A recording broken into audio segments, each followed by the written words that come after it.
Hey, fourth graders, it's Mrs. Valgarino, and I'm here to read you our weekly story. This week we are reading Antarctic Journal, 4 Months at the Bottom of the World by Jennifer Owings Dewey.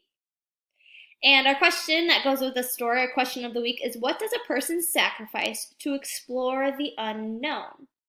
So to explore places that maybe not a lot of people have been, or there isn't much information about that place, this question makes me think of Machu Picchu, right? Lost City, the story that we read a couple weeks ago, and how that was an unknown place, and Hiram Bingham explored that. And maybe you can make some connections during the story about maybe the sacrifices that someone has to give in order to explore somewhere that isn't very known in the world. Okay. The genre of Antarctic Journal is a journal. So a journal is a record of thoughts and events that are important to the writer. It is a kind of autobiography. So written about your life, written by you. Okay, a journal of events that have happened. Okay. So we're going to get into it right away because this is a little bit of a longer story. So we're going to get started right away. So we can tell this is a journal because if you look at the top of this page, it says November 12th right there. So that tells us the date, and this is when this part of the journal was written. So that is a sign that this is a journal. Okay. Depart from home in the early morning to be gone 4 months to Antarctica, a place of the planet as remote as the moon in its own way. The woman sitting next to me on the shuttle is headed for San Antonio, Texas. She has more luggage than I do. For millions of years, Antarctica, the fifth largest continent, has been in the grip of an ice age. It is the windiest, coldest, most forbidding region on Earth, and I'm headed straight for it. Goodbye, America, I whisper as the airplane heaves off the ground with a shuddering roar. See you later. Within this journal, we have some great text features too. We have some illustrations on this left side of the page. And then also on the right side, right here, we have a map. So it looks like a map of Antarctica with some labels, South Pole, and some different peninsulas and islands there too. So a great text feature right there. November 17th. We flew from Miami to Santiago, Chile. Early the next morning, we boarded a plane bound for Punta Arenas, a town at the southern tip of Chile. We landed and were driven to the hangar-like building where we received our Antarctic clothing issue on loan for the length of our stay, to be returned when we head back. Our next stop was the pier where the Polar Duke, our ship, was tied up. I was shown to my cabin, a space so tiny I wished I were an elf. A desk and chair are bolted to the floor. The bedding is a well-padded sleeping bag. We're off this morning, clear skies, cool breeze, and no chop. The ship heaves and rolls like a smallish, sturdy, seaworthy vessel it is. I make a nest in one of the boats tied on the deck, a cozy spot to spend hours drawing or just looking. I resist going below to eat or sleep. There's too much to take in. Rolling seas, salt spray, broad-winged seabirds soaring inches above the wave tops. The sun never sets. It lowers and rolls lazily along the north horizon before rising again. I shiver with anticipation when we leave the calm waters of the Beagle Channel and enter Duke Passage. 2 days pass and we cross the Antarctic Convergence. Along this invisible line, warm northern waters meet cold southern waters. The layering of warm and cold and the upwelling that results create ideal conditions for an abundance of life in the seas. From the convergence on, we are in Antarctica. A day later, the ship's motor stops humming. From the bridge, I look out over the bow. A group of whales breaks the surface of the sea, spy-hopping, heads pointing straight up out of the water. They slap their flukes and roll playfully. Humpbacks, says one of the crew. Whales have the right of way in these waters. We stop when we see them, turn the engines off, and let them pass before we start up again. It's good to know an ocean exists where whales have the right of way over ships. On this page, we have some good text features too. We have a couple of illustrations, and then we also have a photograph there too of the ship he's on. November 18th, Palmer Station. Dear T, Palmer Station is a group of insulated metal buildings housing 50 people comfortably. The station was built on Anvers Island. You don't know you're on an island because permanent ice fills the gap between Anvers and the mainland. We learned the rules the first night. No travel alone, except to climb the glacier behind Palmer, flagged with poles to show the safest way up. We sign out when leaving, giving a departure hour and an estimated time of return. We're giving walkie-talkies and check with base every hour. If we're half an hour off schedule, someone comes looking unless a storm blows in. So thinking about what we've just read here, all of those clues, that they're not allowed to travel alone, they have to bring walkie-talkies, give a time of when they'll be back in, and what time they're leaving. That tells me that it must be really dangerous to go out into this weather, and not safe for you to go out alone. If it's too dangerous for anyone to come after us, we are expected to wait out the bad weather. The sunscreen they pass out is the only kind strong enough. We are ordered never to forget to use it. Tomorrow, we learn about the Zodiac, small rubber boats with outboard motors. I'm excited about what comes next, and sleepy. Much love, Mom. Okay, so here are some different pictures. A typical room, a view looking away from Palmer, dressed for field work. So look at all of those layers and a big coat that they have on, and then the Palmer station that they are staying at.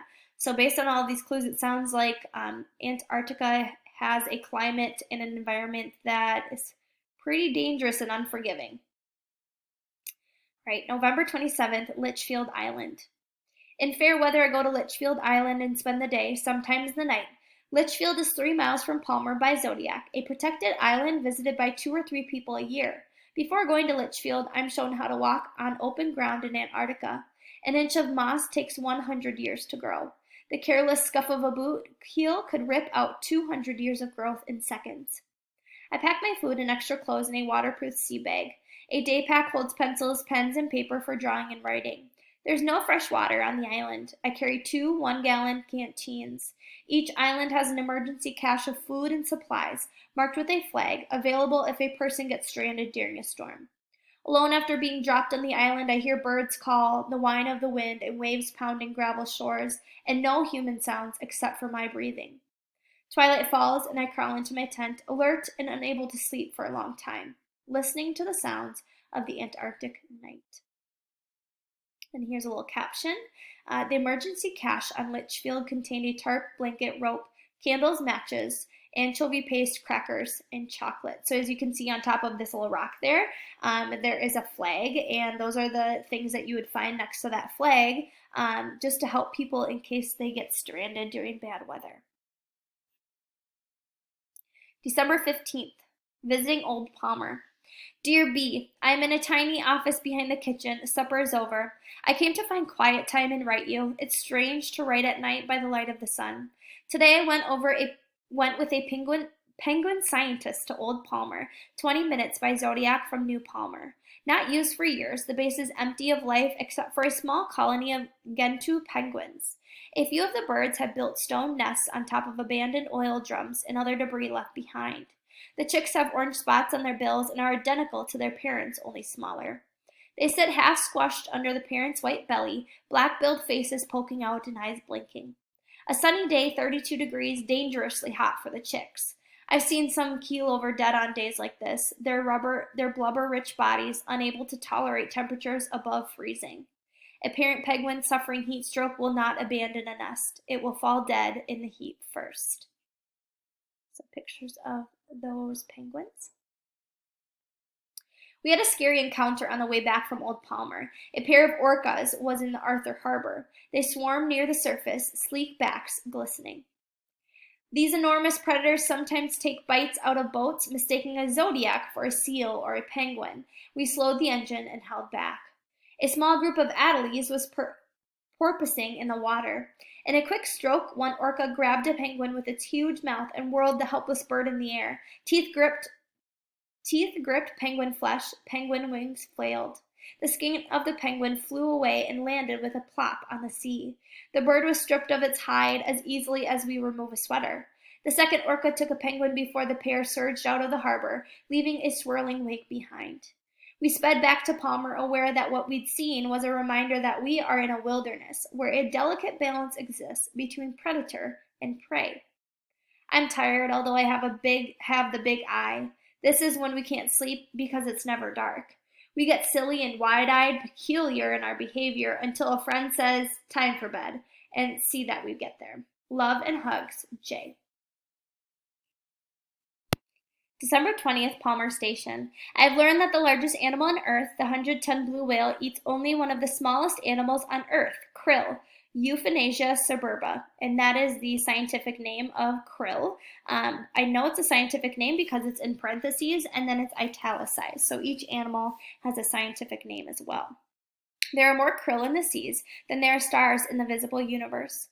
Krill is one link in a simple food chain. Penguins, seals, and whales eat krill. In turn, the tiny shrimp-like krill eat phytoplankton, one-celled plants that bloom in the sea in the spring and summer. My new friend Carl, an oceanographer, said, "We ought to try eating krill since so many animals thrive on it." In the biolab, we scooped krill into a jar. We got a small fry pan, then melted butter and cooked up the krill. Someone said, "Add garlic." Somebody said, "How about salt and pepper?" These were added. When the mixture looked ready, we ate it. "Tastes like butter," one person said. "More like garlic," another said. "Tastes like butter and garlic," Carl said. Krill don't have their own taste, I concluded. December 21st, Palmer Station. A storm has raged for 3 days. A blast of wind smacked the main window with such force we thought that a bomb had gone off. The storm rose in intensity in minutes. Looking out the big window, we see a solid wall of sleet and blowing snow. A friend and I checked the wind speed monitor a few hours ago. It was clocking 80 knots. We decided to sneak outside and see what 80-knot wind felt like. It's against the rules to leave with the protection of the station in such high winds. Nobody saw us leave.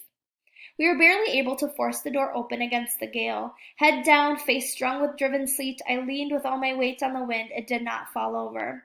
Fearing I'd be blown away, I pressed my mitted hands on the side of the building. We crawled on hands and knees, lashed by pellets of frozen rain. In 5 minutes, we were back inside. Thinking of the penguins and their chicks in Litchfield, I can't help wondering how many will die of the exposure to the cold and wet.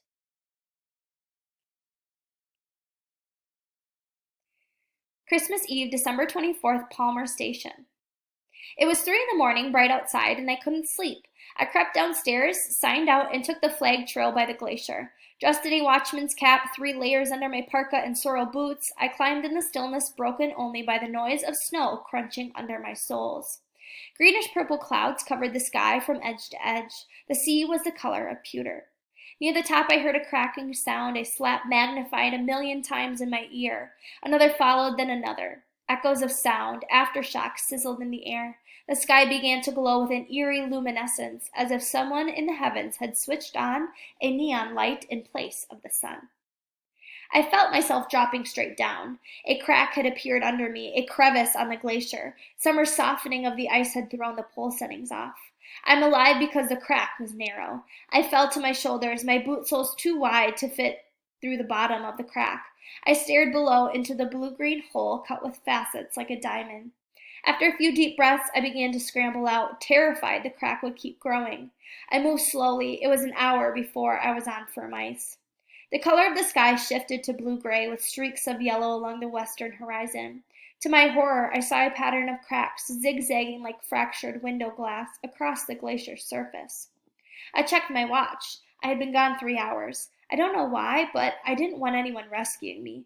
I decided to crawl down the glacier on hands and knees. I felt my way inch by inch, rubbing the surface of the snow with my palms before making a move. Back before the hour, someone would have came looking for me.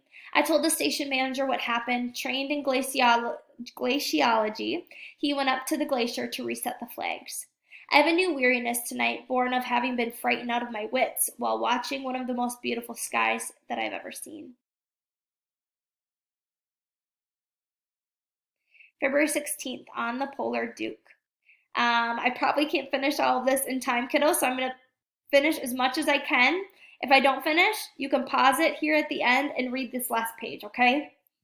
I am along on the trip of the Polar Duke, north of Palmer and Gerlache Strait. The crew and scientists trawl with krill using fine mesh nets dropped off the stern. Coming back, we see icebergs drifting south of the Weddell Sea. The